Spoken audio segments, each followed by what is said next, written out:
సికింద్రాబాద్ లో అగ్ని ప్రమాదం చోటు చేసుకుంది. స్వప్నలోక్ కాంప్లెక్స్ పక్కనున్న సూర్యకిరణ్ బిల్డింగ్ మొదటి అంతస్తులో మంటలు చెలరేగాయి. అగ్నిమాపక సిబ్బంది ఘటనా స్థలానికి చేరుకుని మంటలను అదుపులోకి తీసుకొచ్చేందుకు ప్రయత్నిస్తున్నారు. షార్ట్ సర్క్యూట్ తో మంటలు చెలరేగినట్టుగా ఫైర్ సిబ్బంది చెబుతున్నారు.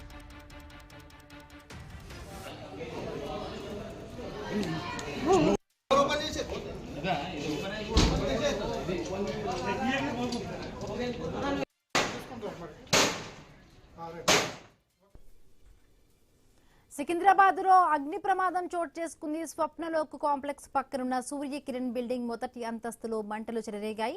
అగ్నిమాపక సిబ్బంది ఘటనా స్థలానికి చేరుకుని మంటలను అదుపులోకి తీసుకొచ్చేందుకు ప్రయత్నాలు చేస్తున్నారు. రైడింగ్ సంబంధించి మరింత పూర్తి అప్డేట్స్ మా కరెస్పాండెంట్ ఉదయ్ కిరణ్ అందిస్తారు. ఉదయ్ కిరణ్, షార్ట్ సర్క్యూట్ తో మంటలు చెలరేగినట్టుగా కూడా సిబ్బంది చెబుతూ ఉన్నారు. ఇప్పటికే ఫైర్ సిబ్బంది కూడా చేరుకున్నట్టుగా తెలుస్తోంది. మంటలు అదుపులోకి వచ్చాయా? డీటెయిల్స్ ఏంటి? హైదరాబాద్ లో రోజు రోజుకు కూడా అగ్ని ప్రమాదాల సంఖ్య పెరిగిపోతుంది. ఎందుకంటే కొద్ది రోజుల కింద నాంపల్లి తర్వాత అమీర్పేట తర్వాత మైత్రివనం ఇలా పలు చోట్లలో కూడా అగ్ని ప్రమాదాలు జరిగి తీవ్ర నష్టం జరుగుతుంది. దీనికి సంబంధించిన ముఖ్యంగా ఫైర్ సేఫ్టీ వాడకపోవడం వల్లే ఇలాంటి సంఘటనలు జరుగుతాయని చెప్పేసి అటు ఫైర్ సేఫ్టీ అధికారులు కావచ్చు, అటు హైడ్రా అధికారులు కూడా చెప్తున్న పరిస్థితి కనిపిస్తోంది. తాజాగా సికింద్రాబాద్ లో కూడా అగ్ని ప్రమాదం జరిగింది. సికింద్రాబాద్ లోని స్వప్నలోక్ కాంప్లెక్స్ పక్కన ఉన్న సూర్యకిరణ్ బిల్డింగ్ మొదటి అంతస్తులో కూడా మంటలు చెలరేగాయి. మంటల్లో కూడా కొంత నష్టం జరిగిందని కూడా తెలుస్తా ఉంది.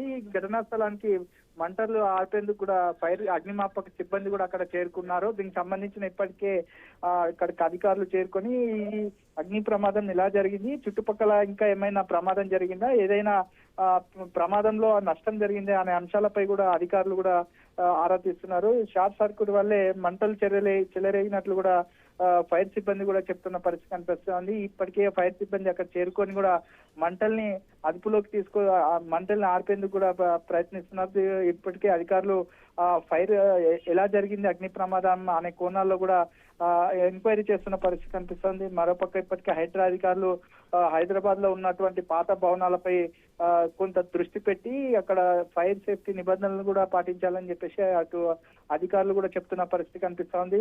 అటు మరోపక్క కూడా హైడ్రా అధికారులు ఇప్పటికే కొన్ని చోట్ల కూడా ఇలాంటి అగ్ని ప్రమాదాలు జరగకుండా ఉండేందుకు తగు చర్యలు కూడా తీసుకుంటున్నామని చెప్పి అటు హైడ్రా అధికారులు కూడా చెప్తున్న పరిస్థితి కనిపిస్తుంది. మరోపక్క కూడా ఇటు జిహెచ్ఎంసీ అధికారులు కూడా సైతం ప్రతి ఒక్కరూ ఫైర్ సేఫ్టీ నిబంధనలు కూడా పాటించాలి, నిబంధనలను పాటించని వారిపై కూడా కఠిన చర్యలు తీసుకుంటామని చెప్పేసి వారు చెప్తున్న పరిస్థితి కనిపిస్తుంది. వేచి చూడాలి ఇంకా ఎంత నష్టం జరిగింది, ఆ ఫైర్ అగ్ని ప్రమాదంలో ఏవేవి కాలిపోయాయని చెప్పేసి అనే అంశాలపై కూడా పూర్తిగా ఆరా తీస్తున్న పరిస్థితి కనిపిస్తుంది. Himabindu. Right, thank you Uday Kiran.